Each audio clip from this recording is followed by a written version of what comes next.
எல்லாருக்கும் வணக்கம். இந்த வீடியோ பதிவு எதுக்குன்னா, ஒரு 2 முக்கியமான விஷயத்த உங்ககிட்ட தெளிவுபடுத்துறதுக்காக தான். ஒன்று இந்த திருச்சி கிழக்குன்னு போயிட்டு இருக்குல்ல, அதுக்காக. இன்னொன்று நான் ரீசெண்டாக அட்டன் பண்ண ப்ரெஸ் மீட்டில் ஒரு வார்த்தையை கான்ட்ரவர்சி ஆக்கிட்டாங்க. முதல்ல இந்த ப்ரெஸ் மீட்டை பற்றி பேசிடலாம். நான் ப்ரெஸ் மீட்டு கொடுத்துட்டு வந்துட்டேன். ஒரு விஷயத்த கான்ட்ரவர்சியாக மாற்றி அது தப்பாக 2-3 பேர் பேசுகிறேன்னொடனே நான் ட்வீட் போட்டுட்டேன். எழுத்துப்பூர்வமாக போட்டுட்டு, நான் ஏங்க மக்களை போய் அப்படி பேச போகிறேன், நான் ஏன் மக்களை போய் அப்படின்னு நினைக்க போகிறேன். தெரு நாயிலிருந்து வீடு வரைக்கும் புரிதலை பற்றி பேசணும்னு நினச்சேன்.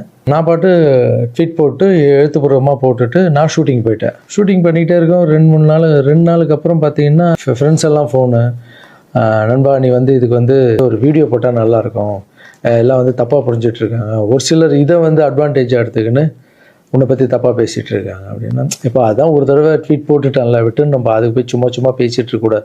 தப்பு நம்ம பண்ணால் பரவாயில்ல, நம்ம தான் பண்ணலையே அப்படின்னு விட்டாச்சு. அதுக்கப்புறம் என்னுடைய ட்ரஸ்ட்டு குழந்தைங்கள்லாம் ஃபோன் போட்டு, நம்ம படிக்க வச்ச குழந்தைங்க அங்கங்கே வேலை பண்ணிகிட்டு இருக்காங்கல்ல, அங்கிள் நீங்கள் இதுக்காக ஒரு வீடியோ போடுங்க ப்ளீஸ், இது ரொம்ப தப்பாக போய்ட்டுருக்கு அப்படின்லாம் பேசினாங்க. என்னடா இது எல்லாம் அப்படி சொல்கிறாங்களே அப்படின்னு பார்க்கும்போது, வீட்டுக்கு போனால் வீட்டில் அம்மாவும் அப்செட்டில் இருக்காங்க. இதுக்கு தான் நான் ஒன்று அரசியலுக்கு போவானு. நான் ஐயோ இது ஏதோ ரொம்ப தப்பாக இருக்குது போல். ஃப்ரெண்ட்ஸுங்கிட்ட எல்லாம் கேட்டு பார்த்தா, நம்ம சொன்ன எண்ணங்கள் வேறு, இவங்க தப்பாக பேசிகிட்டு இருக்காங்க, அதுவும் ரொம்ப தப்பாக இருக்குது அப்படின்னும் போது, எனக்கு ரொம்ப க்ளோஸான ஒரு பையன் ஒருத்தர் இருக்கார் என்னுடைய ட்ரஸ்ட்டில். அவர் பேர் ராஜகோபால். அவர் ஒரே ஃபோனில், அங்கிள் நீங்கள் இதுக்கு ஒரு ட்வீட் போட்டு ஆகணும், நீங்கள் அந்த ராஜகோபால் யாருன்னு நான் உங்களுக்கு இன்ட்ரடியூஸ் பண்ண போகிறேன். இது வரைக்கும் நான் பசங்களை டான்ஸ் ஆட வைக்கிறாருன்னு மேலோட்டமாக பார்த்துருக்கீங்க, பசங்களை படிக்க வச்சுருக்காங்கன்னு மேலோட்டமாக பார்த்துருக்கீங்க, அவங்க ஹாப்பியாக இருக்காங்க, இவங்க டான்ஸ் ஆடுறாங்க, இவங்களை படிக்க வைக்கிறாங்க, மாஸ்டர் பர்த்டே கேக் வெட்டுறாரு, இது மட்டும் தானே பார்த்துருக்கீங்க. ஒவ்வொரு வாழ்க்கையிலும் எவ்வளோ கஷ்டம் இருக்குது, அவங்கள நான் எவ்வளோ கஷ்டப்பட்டு வளர்த்தேன் அப்படின்றதெல்லாம் அப்போல்லாம் ரீல்லாம் இல்லை. எனக்கு ஒன்று பண்ணுங்க, எங்கள் அண்ணன் தப்பாக பேசியிருக்க மாட்டார், யார் என்ன தான் சொன்னாலும் அவர் இதை பண்ணியிருக்க மாட்டார்ன்ற சப்போர்ட் மட்டும் எனக்கு போதும். ஏன்னா எங்கள் அம்மாண்ட ஃப்ளோ கெஞ்சி எத்தனை வருஷத்துக்கு அப்புறம் அம்மா ப்ளீஸ்மான்னு சொல்லி விஜய் சார் வந்ததால் ஒரு நம்பிக்கை அம்மா போன்னு சொன்னாங்க.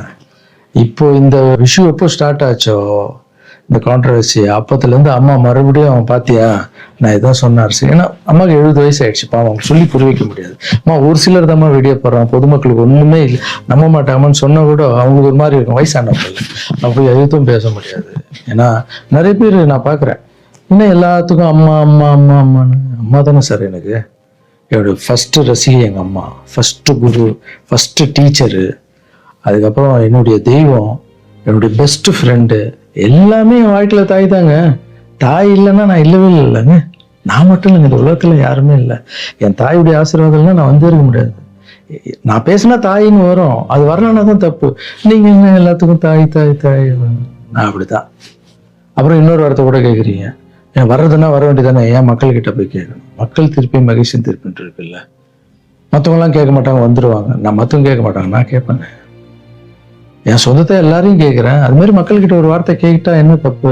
ஏன்னா அவங்க தான் என்னை வாழ வச்சாங்க, அவங்க தான். ஒருவேளை எல்லாரும் சொன்னா நீ அரசியலுக்கு வராத, ட்ரஸ்ட் விஷயமே போதுன்னு ஒருவேளை அவங்க நினைச்சிருந்தா கேட்கறதுல என்ன தப்பு? அவங்களுக்கு மரியாதை கொடுக்கறதுல என்ன தப்பு? இனிமே நான் கேட்டுதான் பண்ணுவேன். 4 பேருக்கு சாப்பாடு போட்டா அரசியலுக்கு வந்துடலாமா? மாற்றுத்திறனாளிக்கு 2 பேருக்கு டான்ஸ் சொல்லி கொடுத்துட்டா அரசியலுக்கு வந்துடலாமா அப்படின்னு கேட்குறீங்க. நான் 4 பேருக்கு சாப்பாடுலாம் போடலாங்க. பார்த்தீங்கல்ல, ஒருத்தருடைய லைஃபையே வளர்த்து எடுக்கிறாங்க, ரொம்ப கஷ்டம். எல்லாரும் அரசியலுக்கு நான் வந்த அப்புறம் இதை பண்றேன் அதை பண்றேன்னு சொல்லுவாங்க. ஆனா நான் பண்ணிட்டு வரேன்னு சொல்றேன், இன்னும் வரேன்னு கூட சொல்லல. அதுக்குள்ள அப்படி பேசாதீங்க. 4 பேருக்கு சாப்பாடு போட்டு அரசியலுக்கு வந்துடுறேன். நான் என்னுடைய கஷ்டம் ரொம்ப பெரிய கஷ்டங்க, ரொம்ப வலி இருக்கு எனக்குள்ள. நான் நிஜமா உழைச்சிருக்கேன். இதெல்லாம் கேட்கும்போது மனசுக்கு ரொம்ப கஷ்டமா இருக்கு. முன்னாடி ஏதோ பேசிட்டீங்க, இந்த வீடியோ பார்த்தீங்கல்ல, இப்போவாது என் கஷ்டம் புரிஞ்சிருக்கும். இனிமே அப்படி யாரும் தப்பா பேசாதீங்க. இந்த திருச்சி கிழக்கு தொகுதி, ஸோ நிறைய பேர் இடத்துல பார்த்தீங்கன்னா திருச்சி தொகுதியில் லாரன்ஸ் மாஸ்டர் நிற்கிறாரு. நிறைய பேர் அண்ணா நீங்கள் வாங்கினா, நீங்கள் வந்தால் நாங்கள் ஓட் போடுறோண்ணா, வெல்கம்ண்ணா, இதெல்லாம் சொல்கிறீங்க. நான் ஷூட்டிங் போகிற இடத்துல, நான் ஏதாவது ஆஃபீஸ் போனால் கூட வாங்க எம்எல்ஏ சார் திருச்சி தொகுதியில் நிற்கிறீங்களா, எல்லாருமே சந்தோஷமாக கூப்பிட்டீங்க, அன்பாக கூப்பிட்டீங்க. உங்கள் அன்புக்கு எல்லாருக்கும் நன்றி. பட் அது எது தர்மம்னு ஒன்று இருக்குல்ல, என் மனசில் இருக்குதா நான் இன்றைக்கி சொல்லிடுறேன். நான் திருச்சி தொகுதியில் நான் நிற்கணுமா, இல்லை விஜய் சார் எப்போ ஹீரோ ஆனாரோ அப்போத்துலேருந்து ஒருத்தர் போஸ்ட் ஓட்டியிருப்பார்ல, அதுக்கப்புறம் அவர் அரசியல் ஸ்டார்ட் பண்ண அப்புறம் அந்த அரசியலுக்காக உழைச்சிருப்பாங்கல்ல, அவர் ஆரம்ப ஸ்டேஜ்லேருந்து வந்தவங்கலாம் இருப்பாங்க, அவங்க வரணுமா நான் வரணுமா? விஜய் சார் வீட்டில் இன்னும் எத்தனை பேர் திருச்சிக்காக வெயிட் பண்ணிட்டு இருக்காங்களோ நம்மளுக்கு என்ன தெரியும்? அது விஜய் சார் டிசைட் பண்ணணும்.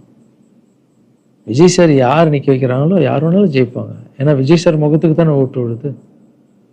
ஸோ அந்த இடத்துல போய் நான் போய் நிற்கிறதுன்றது அது தர்மமே இல்லைல்ல. யாரோ ஒருத்தர் விதை போடுவாங்க, அங்கே செடி முளைக்கும், அதுக்கு வேலி கட்டுவாங்க, அதை பாதுகாப்பாங்க. ஒரு மரம் ஒன்று வரும், அந்த மரத்தில் ஒரு பழம் வரும். அந்த பழத்தை நான் எடுத்து சாப்பிட்ணுமா, விதை போட்டவங்க சாப்பிட்ணுமா? ஒரு வேளை நம்ம போய் சேரணும்னா எப்படி தெரியுமா சேரணும்? ஃபஸ்ட்டு உறுப்பினராக போய் சேரணும். உறுப்பினராக சேர்ந்து அந்த கட்சிக்காக 3 வருஷம் உழைக்கணும், 4 வருஷம் உழைக்கணும். கட்சியுடைய எல்லா நல்ல திட்டங்களையும் எடுத்துன்னு போய் வெளியே சொல்லணும். கடமையை செய் பலனை எதிர்பார்க்காதன்றது தான் என்னுடைய கோட்டை. உழைக்கணும். அப்புறம் கட்சி மேலிடம் பார்த்து, சிஎம் பார்த்து நல்லா உழைக்கிறாங்க ஒரு போஸ்ட் கொடுத்தா அந்த போஸ்ட்ல நம்ம இருந்து என்ன பண்ணணுமோ அதை பண்ணணும். அது தர்மம். நான் ஃபர்ஸ்ட் என்னுடைய நிலைப்பாடை சொல்றேன். நான் எதுக்கு அரசியல் வந்திருக்கேன், ஏன் வந்திருக்கேன், யாரு கூட போக போறேன் அப்படின்றத இன்ஃபார்ம் பண்றேன். ஒரே ஒரு விஷயம் அவர்கிட்ட ஹெல்ப் கேட்க போறேன், எனக்காக இல்லை. எப்படி நம்ம ஹெல்ப் கேட்க போறேன்? கலைஞர் ஐயா இருந்தாரு, அவர் இருக்கும்போது நான் ஒரு சில குழந்தைகிட்ட ஆப்ரேஷனுக்கெல்லாம் ஹெல்ப் கேட்டேன், அவரும் பண்ணாரு. அதுக்கப்புறம் உதயநிதி ஸ்டாலின் சார், அவர்கிட்ட இப்போதான் லேட்டஸ்ட்டாக ஒரு 2 மாதத்துக்கு முன்னாடி என்னுடைய மாற்றுத்திறனாளி பசங்க மல்லர் கம்பம் கற்றுக்கிட்டாங்க. மல்லர் கம்பம்னா ஒரு கட்டையை வச்சுட்டு அதுக்குள்ளே டான்ஸ் ஆடுறது கஷ்டப்பட்டு கற்றுக்கிட்டாங்க. அவங்களுக்கு ஷோஸ் எல்லாம் வேணும்னு அவர் நம்பர் என்கிட்ட இல்லை, கேட்டு வாங்கி ஒரு வீடியோ அனுப்பிவிட்டேன், அவ்வளோதான். அவர் என்ன பண்ணாருன்னா ஸ்டாலின் சார் சிஎம் சாருக்கு இதை அனுப்பி கேட்டு 1 வாரத்தில் சிஎம் சார் முன்னாடியே ஆட வச்சுட்டாங்க. ஸோ அவங்கெல்லாம் அப்படி பண்ணியிருக்காங்க. அப்புறம் அன்புமணி ராமதாஸ் சார் பண்ணியிருக்காரு, நிறைய குழந்தைங்க ஆப்ரேஷன். அவர் ஹெல்த் மினிஸ்டராக இருக்கும்போது, நீங்களே நடிகராக இருக்கும்போது நான் ஒரு குழந்தைய கூப்பிட்டு வந்தேன், நீங்களே உங்கள் சொந்த காசு போட்டு ஆப்ரேஷன் பண்ணி அந்த குழந்தைய காப்பாற்றி கொடு. நடிகராக இருக்கும்போதே ஒரு குழந்தைய காப்பாற்றிங்க, இப்போ சிஎம் ஆகிட்டீங்க, தைரியமாக அந்த உரிமையோடு கேட்பேன். ஒரு 1000 குழந்தைக்கு பண்ணு, 1000 நீங்கள் நினச்சா என்ன வேணால் பண்ணலாம் உங்கள் மினிஸ்டர்ஸ் கிட்ட சொல்லி. அது உரிமையோடு நான் போய் கேட்கறதில்ல, நியாயம் இருக்குது. அது சிஎம் பண்ணும்போது அதை வெளியே சிஎம் எனக்காக என் நண்பர் இத்தனை ஆப்ரேஷன் பண்ணாரு, இத்தனை குழந்தைங்க இந்த ஹெல்ப் பண்ணாருன்னு அப்போ பெருமையாக சொல்லிக்கலாம். நம்ம அதுக்குன்னு ஃபீல் பண்ணுறாதீங்க. அண்ணன் அரசியல் வரமாட்டார் போல. திருச்சி கிழக்குல தான் நிக்கலன்னு சொன்னேன், அதுதான் தர்மம் இல்லைன்னு சொன்னேன், வேற எங்கேயும் நிக்கலன்னு சொல்லல. நிற்போம் பொறுமையா, அடி மேல அடி எடுத்து வச்சு. அவசரப்பட்டு என்ன இது சீக்கிரம் வாங்கலாம் அப்படின்னு சொல்றேன். என்ன காய்கறி கடையா போய் வாங்குறதுக்கு?